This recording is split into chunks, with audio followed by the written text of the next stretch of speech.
수요일 저녁 하나님의 집에 나와서 말씀을 듣고 성경을 공부하는 여러분을 환영하고 축복합니다. 지난 시간에는 열려라 성경 14번째 시간으로 그중에 성경의 풍습 2번째 시간으로 해서 성경 배경에서 아주 중요한 위치를 차지하는 땅인 예루살렘에 대해서 공부했고, 또 공관복음이라고 불리는 세 복음서, 어떤 건지 기억하시죠? 마태와 마가와 마지막은 누가복음입니다. 그렇죠? 이 세 복음서의 특징과 차이점에 대해서 공부했습니다. 오늘은 열려라 성경 15번째 시간으로 마가복음 2장 1절부터 5절에 나오는 중풍병자를 고치신 이적을 잘 이해하기 위해서 유대인들의 지배 구조에 대해서 살펴보고자 합니다. 먼저 유대인들이 집을 어떻게 이해했는지를 살펴보려고 하는데요. 히브리어로 집은 베트, 또 벳 이렇게 부릅니다. 성경에 보면 이 벳으로 시작하는 단어가 참 많이 있습니다. 혹시 벳으로 시작되는 단어 기억나는 게 있으신가요? 베델 맞습니다. 베델이 있고 또 베들레헴 이런 단어들이 있습니다. 베들레헴은 예수님이 태어나신 동네죠. 이 베들레헴을 정확히 발음하면 벳레헴인데요. 이 레헴이 빵이란 뜻을 가지고 있습니다. 그래서 베들레헴은 집을 뜻하는 벳에 빵을 뜻하는 레헴이 합쳐진 말이고요. 빵의 집이다, 떡의 집이다 이런 뜻을 가지고 있습니다. 베델이란 말도 말씀하신 것처럼 이 베델도 집을 뜻하는 벳이란 말에 엘은 하나님을 뜻하는 거 잘 아시죠? 그래서 베델은 하나님의 집이다 이런 뜻이 됩니다. 이렇게 히브리 말로 집이 벳인데요. 가족을 뜻할 때도 히브리 말로는 벳이란 단어를 씁니다. 건물로서의 집, 하우스도 벳이고 또 가족, 패밀리도 벳입니다. 사실 우리나라의 집이라는 단어에도 건물로서의 집과 가족으로서의 집이란 의미가 혼재되어 있습니다. 일반적으로 집이라고 하면 이 건물을 생각하기도 합니다. 하지만 이스라엘뿐 아니라 우리나라에서도 집이란 단어에는 가족이란 뜻이 내포되어 있습니다. 예를 들면요, 즐거운 나의 집이란 단어를 보면서 빨간 벽돌 주택이나 고층 아파트를 떠올리는 사람은 없을 겁니다. 즐거운 나의 집 하면 화목하고 따뜻한 가정을 떠올리기 마련입니다. 유대인들도 그렇고 우리나라도 그렇고 집을 가족이 살아가는 가장 기본적인 장소로 여기고요. 이 집을 중심으로 건물뿐 아니라 가정을 중심으로 공동체를 형성해 왔다는 것을 알 수가 있습니다. 오늘은 가정이나 가족으로서의 의미가 아니라 이 건물로서의 집, 이스라엘의 주택 문화에 대해서 여러분과 말씀을 나누고 이 내용을 통해서 중풍병자를 고치신 이적을 자세히 들여다보고자 합니다. 먼저 유대인의 집이 어떤 구조였고 어떤 용도였는지를 살펴보려고 하는데요. 첫 번째로 장막에 대해서 살펴보겠습니다. 유대인들은 가나안 땅에 정착하기 전까지는 유목민으로 살았습니다. 유목민은 가축에게 먹일 풀을 찾아서 끊임없이 이동하며 정착하지 않고 이동하며 살아가는 사람들입니다. 특정 장소에 집을 짓고 정착할 수가 없습니다. 그렇기 때문에 고정된 집을 짓지 않고 장막, 쉽게 말하면 텐트를 치고 살았습니다. 사진에 나오는 이런 모습의 텐트겠죠. 아니면 오늘날 몽골 사람들이 초원에서 사용하는 이동식 천막인 게르의 이미지를 떠올리면 이해가 수월할 것입니다. 이스라엘 백성들이 유목 생활을 하던 광야가 어떤 곳일까요? 우리가 구름 기둥과 불 기둥 이야기를 통해서 광야의 특징을 잘 알 수 있죠. 하나님께서 낮에 구름 기둥을 보내주신 것은 광야, 사막이 낮에는 무척 더운 땅이라서 이스라엘 백성들에게 피할 그늘이 필요했기 때문입니다. 반면에 광야, 사막의 밤은 어떠했을까요?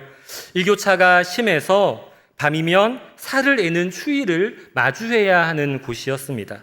그래서 하나님께서 불기둥을 보내주셔서 이스라엘 백성들을 지켜 보호하셨습니다. 장막 역시 이러한 기후, 낮에는 무척 덥고 밤에는 무척 추운 기후 속에서 이스라엘 백성들을 안전하게 보호하는 기능을 감당했을 것입니다. 그렇다면 이렇게 낮에는 시원하게 밤에는 따뜻하게 이스라엘 백성들을 보호해주는 이 장막을 무엇으로 만들었을까요? 유인물에 나와 있는 것처럼 검은 염소 털로 만들었다라고 합니다. 제가 설교를 준비하면서 기사를 찾아봤는데요. 검정색은 흰색보다 자외선 차단 효과가 높다는 기사를 발견할 수 있었습니다. 마찬가지로 검은 염소의 털은 암을 유발하는 자외선을 차단하는 기능을 하고요.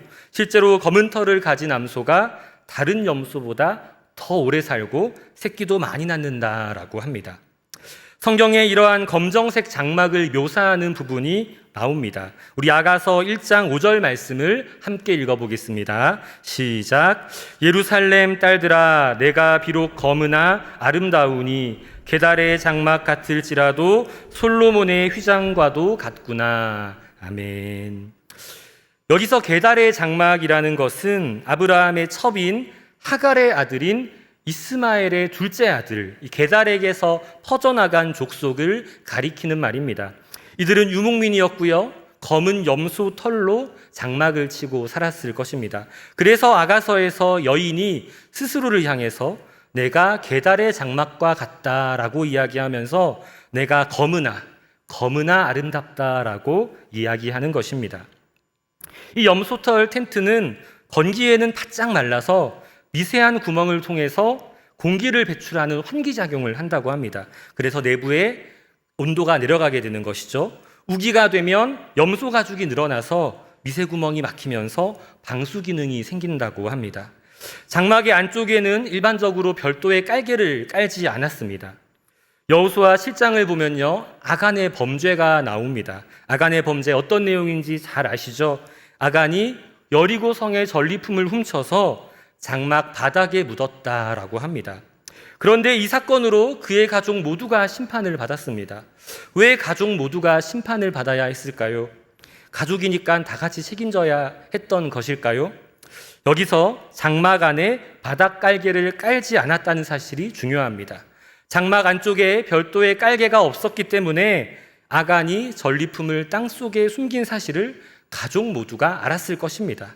그래서 아간의 범죄를 알고도 묵인한 가족들이 함께 심판을 받은 것이다 라고 할 수 있습니다. 우리나라도 옛날에 그러했듯이 이스라엘 사람들 역시 남자와 여자의 일이 명확히 구분되어 있었는데요. 신기한 것은 이 장막과 관련된 일이 모두 여자의 몫이었다는 것입니다.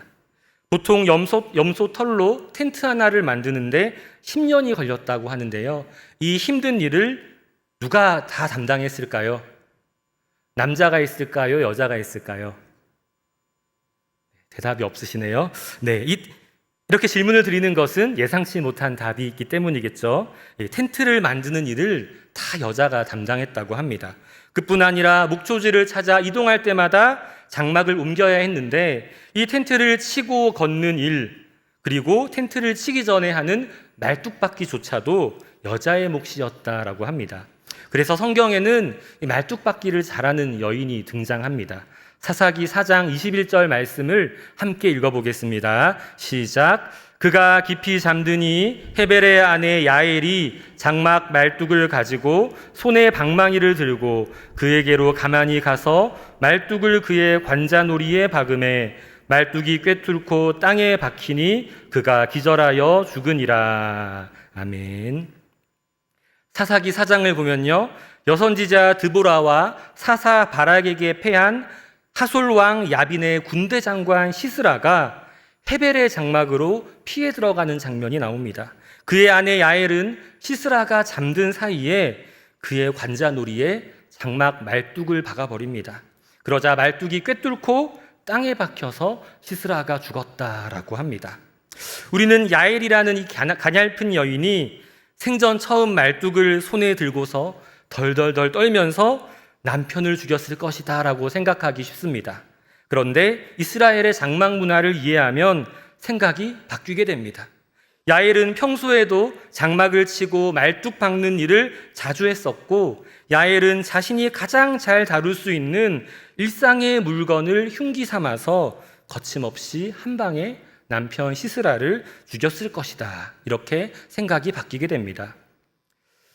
광야에 거할 때 이스라엘 백성들은 모두가 평등하게 이 장막 텐트에서 살았습니다. 그런데 다 똑같은 장막에 살지만 누군가는 더 큰 번영을 이루어서 장막을 크게 넓히기도 했는데요. 이때 번영을 상징하는 말이 장막터를 넓힌다 하는 말입니다. 보여드리는 그림을 보시면 텐트가 옆으로 확장된 것을 볼 수 있습니다. 이사야 54장 2절 말씀을 먼저 함께 읽어보겠습니다. 시작. 내 장막터를 넓히며 내 처소의 휘장을 아끼지 말고 널리 펴되 너의 줄을 길게 하며 너의 말뚝을 견고히 할지어다. 아멘. 이 장막터를 넓힌다는 말은 살림이 늘어난다는 것을 의미하고요. 자손이 늘어나서 새 살림을 내어줄 가정이 많아졌다는 것을 의미합니다. 유대인들은 이 장막 안에서 모든 세대가 함께 살면서 아들이 결혼해서 분가할 때마다 천막의 크기를 넓히고 휘장, 얇은 천을 쳐서 파티션을 추가해서 공간을 넓혔습니다. 그러니 방음이 제대로 될 리가 없습니다. 그래서 창세기를 보면 사라가 아브라함과 천사의 얘기를 엿듣게 되는 장면이 나옵니다. 우리 창세기 18장 10절 말씀을 함께 읽어보겠습니다. 시작. 그가 이르시되 내년 이맘때 내가 반드시 내게로 돌아오리니 내 아내 사라에게 아들이 있으리라 하시니 사라가 그 뒤 장막문에서 들었더라. 아멘.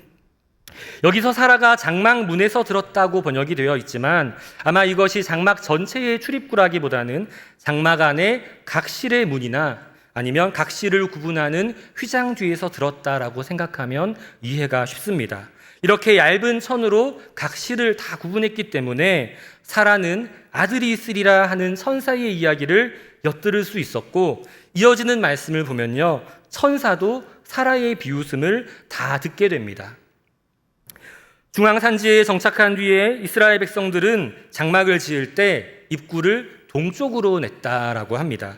이스라엘의 동쪽엔 뭐가 있냐면 아라비아 사막이 넓게 펼쳐져 있습니다. 동쪽의 입구를 만든 것은 아라비아 사막으로부터 따뜻한 바람이 불어오기 때문에 이 바람을 통해서 보온 효과를 얻기 위함이었습니다. 동쪽에 난 문을 통해서 장막 안으로 들어가면 양쪽에 방이 하나씩 있고요. 가장 끝에 가장 서쪽에 방이 하나 나오는데 이 방이 골방입니다. 골방은 주로 여자들과 아이들의 공간으로 사용되었음을 시편 말씀을 통해서 알 수 있는데요.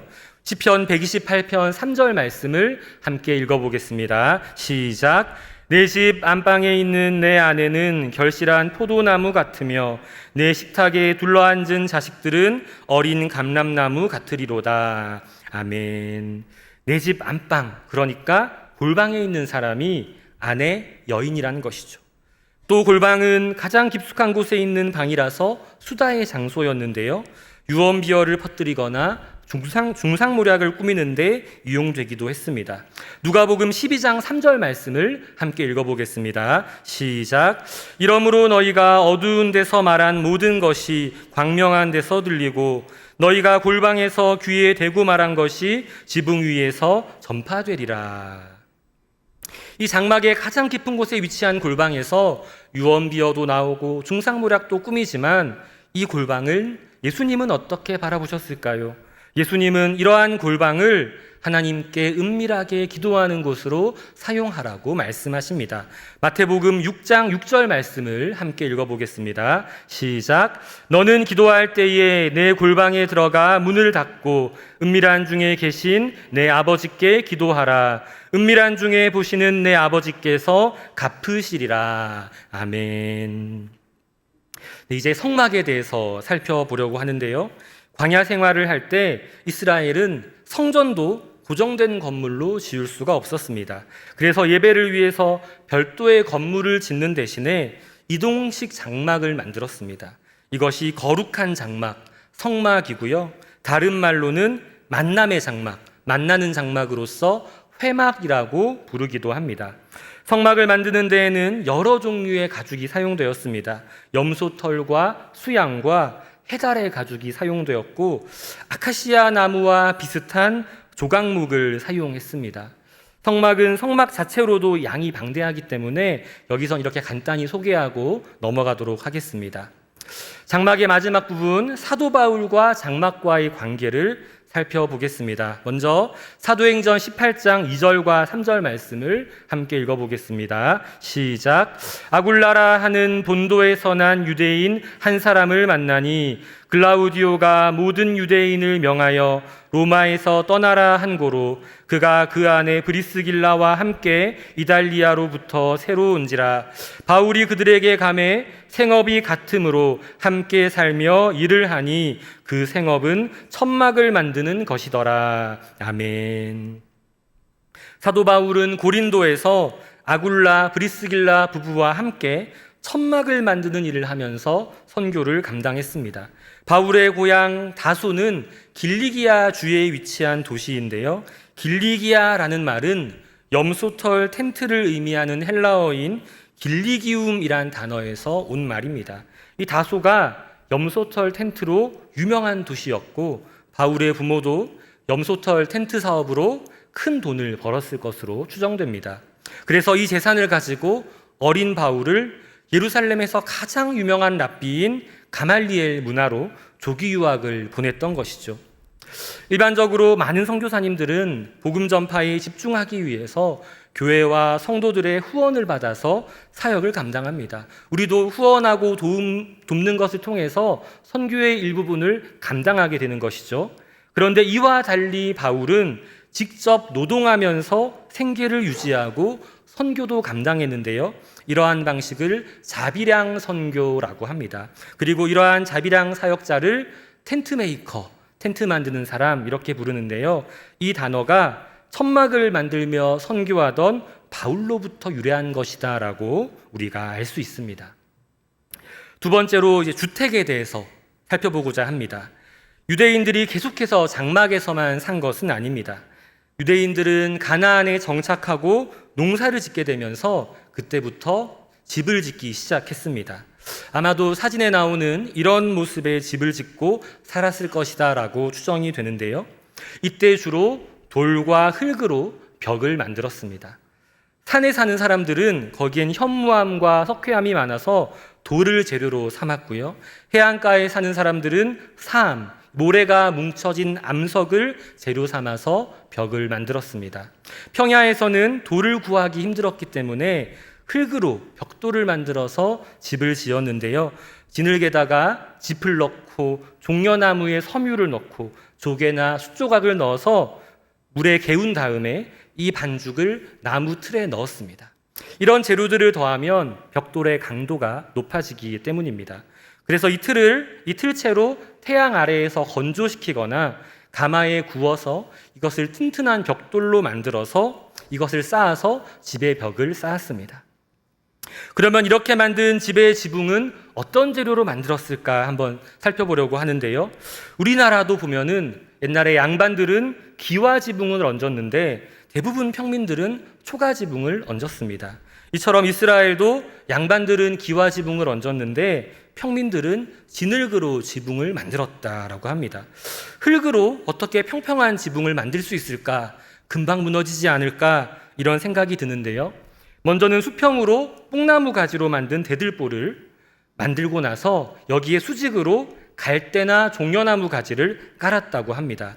이렇게 굵은 나뭇가지와 얇은 나뭇가지를 촘촘하게 짠 후에 그 위에다가 진흙을 발라서 처리한 것이 진흙지붕이라고 합니다. 이 사진은 제가 이스라엘에 갔을 때 나사렛 빌리지라는 우리나라의 민속촌과 같은 곳이 있어서 거기서 찍은 사진입니다.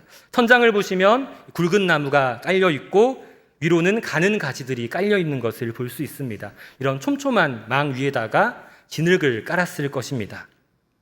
그리고 보여드리는 사진에서처럼 주택 바깥에는 지붕으로 오르는 층계를 만들어서 출입을 자유롭게 만들었습니다. 이곳 지붕은 통풍이 잘 되고요. 시원한 곳이기 때문에 여기에 곡식을 널어 말리기도 했습니다. 여호수아 2장 6절을 보면 여리고의 기생 라합이 두 정탐꾼을 이곳에 숨겼습니다. 우리 여호수아 2장 6절 말씀을 함께 읽어보겠습니다. 시작. 그가 이미 그들을 이끌고 지붕에 올라가서 그 지붕에 버려놓은 3대에 숨겼더라. 또 날씨가 무척 더울 때는 집안에서 더위를 피하다가 날이 저무르면 선선해지잖아요. 그때가 되면 지붕 위에 올라가서 휴식을 취하거나 기도를 하기도 했다고 합니다. 사도행전 10장 9절을 보면 베드로가 요바에 있는 무두장이 시몬의 집에서 지붕에 올라가는 장면이 나옵니다. 우리 함께 읽어보겠습니다. 시작. 이튿날 그들이 다음으로 해주세요. 제가 읽도록 하겠습니다. 이튿날 그들이 길을 가다가 그 성에 가까이 갔을 그때에 베드로가 기도하려고 지붕에 올라가니 그 시각은 제6시더라 라고 사도행전 10장 9절에 나와 있습니다. 베드로는 제6시에 지붕으로 올라가서 기도했다라고 합니다. 제6시는 오늘날 시간으로 몇 시일까요? 아는 분들이 계셔서 조용히 답을 하시는 것 같은데요. 12시라고 합니다. 유대인들은 원래 하루에 3번 제3시, 6시, 9시에 기도를 했는데 경건한 사람이었던 베드로가 오늘날로 하면 낮 12시에 지붕에 올라가서 기도를 했다는 것이지요. 이렇게 이스라엘의 지붕은 우리나라의 옥상처럼 사람들이 올라가서 활동하는 공간이었음을 우리가 알 수 있습니다. 무더운 여름밤에는 사람들이 이곳에서 잠을 자기도 했다라고 합니다. 그런데 이 지붕은 나뭇가지로 뼈대를 만들고 진흙을 바른 것이기 때문에 튼튼하지가 않습니다. 그래서 부서지는 일도 자주 있었고 그때마다 수리를 해야 했습니다.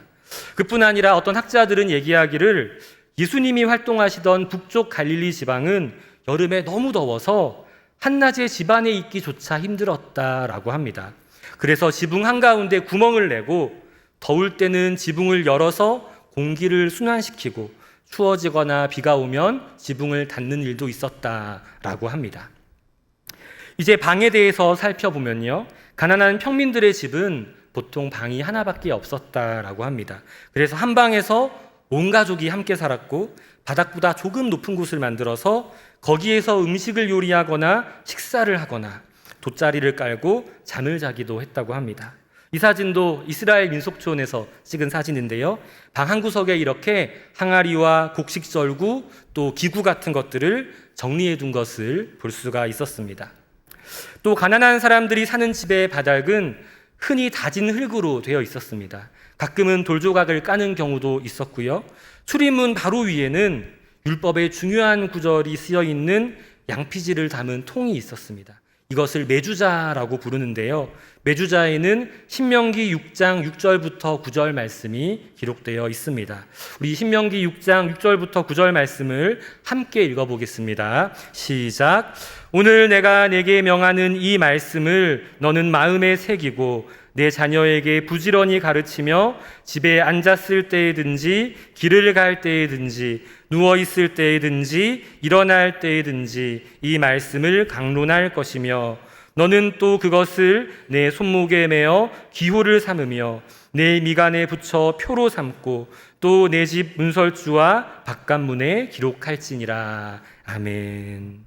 이스라엘 백성들은 이렇게 말씀을 집 문설주와 바깥문에 붙여두고 들어가며 나가며 말씀을 기억하며 말씀을 소중히 여기며 살았습니다.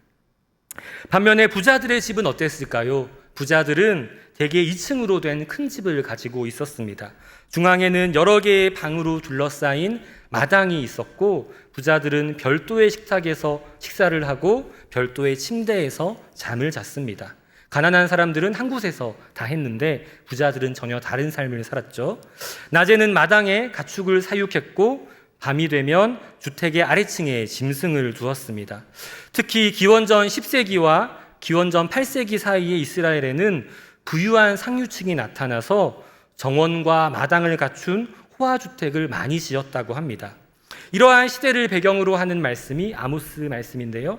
아모스 3장 15절 말씀을 함께 읽어보겠습니다. 시작. 겨울궁과 여름궁을 치리니 상하궁들이 파괴되며 큰 궁들이 무너지리라. 여호와의 말씀이니라. 아모스 말씀처럼 어떤 부자들은 겨울집과 여름집을 따로 두었다고 합니다. 그래서 많이 추울 때는 겨울집에 가서 따뜻하게 지내고 더울 때는 여름집에 가서 시원하게 지냈다는 것이지요. 그런데 이런 것들이 가난한 사람을 착취해서 축적한 부를 통해서 이룬 것이기 때문에 예언자들의 꾸지람을 들었다는 것입니다. 다음 초막절을 살펴보면 이 초막절에는 온 가족이 자신들을 보호해 주신 하나님의 은혜에 감사하면서 집을 놔두고 일부러 지붕에다가 따로 장막을 치고 거기서 지내기도 했다고 합니다. 이제 다시 오늘의 본문으로 돌아와서 중풍병자를 고치신 이적을 살펴보려고 합니다. 우리가 오늘 함께 읽은 말씀에서는 중풍병자를 메고 온 사람들이 쉽게 지붕에 올라가서 이 지붕을 뜯어내고 중풍병자를 달아내렸다라고 합니다. 여러분이 말씀 보실 때 의문점 같은 게 생기지 않으시는지요? 전 아주 어릴 때 이 말씀이 이해가 잘 안 됐습니다. 사람이 올라갔다고 하니까 이게 초가집이나 삼각형 지붕은 아닐 것 같은데, 그러면 떠오르는 것이 초가집이나 기와집은 아닐 것이고 옥상이 딸린 한국의 양옥집 이 생각이 나더라고요. 그런데 이런 집은 아주 두꺼운 벽을 가지고 있잖아요. 어떻게 이렇게 두꺼운 벽을 뚫고 사람을 내려보냈을까? 그리고 남의 집에 구멍을 내면 나쁜 일 아닌가? 이런 생각을 어릴 때 했던 기억이 납니다. 그런데 이스라엘 집의 특징, 그 지붕의 용도와 그 재료의 특징을 알게 되니까 이 중풍병자를 고치신 이적을 더 잘 이해할 수가 있었습니다. 이스라엘의 주택의 지붕이 평평한 바닥으로 되어 있고 이곳이 원래 사람들이 오르락내리락 하는 공간이라는 사실, 그리고 이 지붕은 나무를 얽어서 약한 뼈대를 만들고 그 위에 진흙을 덮어서 만들기 때문에 그만큼 약하고 또 자주 수리가 이루어졌던 곳이라는 사실, 또 한창 더울 때는 일부러 지붕을 뚫어서 구멍을 만들고 또 이것을 열고 닫고 하는 경우도 있었다는 사실을 기억하면 이 성경 본문을 더 쉽게 잘 이해할 수 있는 것이지요. 4절 말씀을 보면 사람들은 무리들 때문에 이 중풍병자를 예수님께 데리고 올 수 없었다라고 합니다. 예수님을 만나기까지 장애물이 있었던 겁니다. 하지만 중풍병자를 메고 온 사람들은 포기하지 않았습니다. 저는 사방이 막히면 하늘을 보라 하는 말을 참 좋아합니다. 이 사람들은 그런 믿음으로 평면적으로만 나아가는 것이 아니라 막힌 벽을 넘어서 닫힌 지붕을 열고 예수님께 나아가기로 작정한 것입니다. 오늘날 우리는 죄로 인해서 어그러진 세상 속에 살고 있습니다. 그래서 우리가 선하고 좋은 발걸음을 내딛다 보면 필연적으로 고난과 핍박을 마주할 수 있습니다. 하지만 우리가 간절한 마음으로 주님께 나아갈 때 우리는 더욱더 큰 은혜를 경험하게 될 것입니다. 5절 말씀처럼 예수님께서는 그들의 믿음을 보시고 그리고 우리의 믿음을 보시고 죄사함을 선포하실 것입니다. 우리가 힘겨워하는 문제 가운데 찾아오시고 개입하여 주실 것입니다. 제가 언젠가 이런 설교를 들은 적이 있습니다. 우리나라의 아주 유명한 목사님, 많은 은사를 받으시고 특히 70년대, 80년대에 담임하시던 교회를 초대형 교회로 성장시키셨던 어떤 목사님이 계신데요. 시간이 흘러서 그분에게서 더 이상 그런 놀라운 일이 일어나지 않게 되었습니다. 그러다가 이 목사님이 인도의 어느 가난한 마을에 가서 집회를 인도하게 되었습니다. 목사님은 이번 한 번만 저에게 역사하여 주옵소서 간절히 기도하는 마음으로 인도로 떠났고 그 마을에서, 인도의 작은 시골 마을에서 예전과 같은 하나님의 놀라운 은사들을 경험하게 되었습니다. 이 사건에 대해서 그날 설교하셨던 목사님이 이렇게 말씀하셨습니다. 그날 집회에 모인 사람들의 간절함에 하나님이 응답하신 것이다. 우리나라의 70년대, 80년대 가난하고 힘들 때 간절한 마음, 가난한 마음으로 모였을 때 많은 교회에서 하나님의 놀라운 역사를 경험했었는데 오늘날 우리나라가 부유해지고 편안해지니까 그때의 간절함을 잃어버렸다는 것입니다. 그런데 여전히 인도의 시골 마을에는 간절한 마음, 가난한 마음으로 하나님을 찾는 사람들이 있고 그 간절한 마음에 하나님께서 응답하셨다는 것입니다. 물론 하나님께서 그 목사님을 들어 사용하신 것이지만 함께 모여 예배하고 기도하는 사람들이 어떤 마음으로 이 자리에 나왔는지가 중요하다는 것이지요. 왜냐하면 목회자는 하나님의 손에 들린 도구일 뿐이고요. 결국 일하시는 분은 하나님이시기 때문입니다. 간절히 바라기는요, 우리에게도 이러한 지붕을 뚫는 믿음, 예수님 만나서 내 삶이 변화되고 내가 예수님의 참된 제자가 되겠다는 그러한 믿음이 우리에게 있으면 좋겠습니다. 우리 한 사람 한 사람이 간절한 마음으로 예수님을 찾고 예수님을 원하는 이러한 간구가 우리 교회 공동체에 가득하게 되기를 소망합니다. 가난한 마음, 간절한 마음으로 예수님 만나기를 간구할 때 우리도 중풍병자처럼 예수님의 응답을 듣게 될 것입니다. 간절하고 가난한 마음으로 예수님을 찾는 교회 공동체를 예수님은 외면하지 않으시고 회복시키시고 싸매시고 강건하게 세우실 줄로 믿습니다. 그러한 은혜를 경험하는 우리 신촌의 성도님들, 우리 신촌 공동체가 되기를 간절히 소망합니다. 이 시간 말씀을 기억하며 함께 찬양하기 원하는데요. 주께 가까이 날 이끄소서 함께 찬양합시다.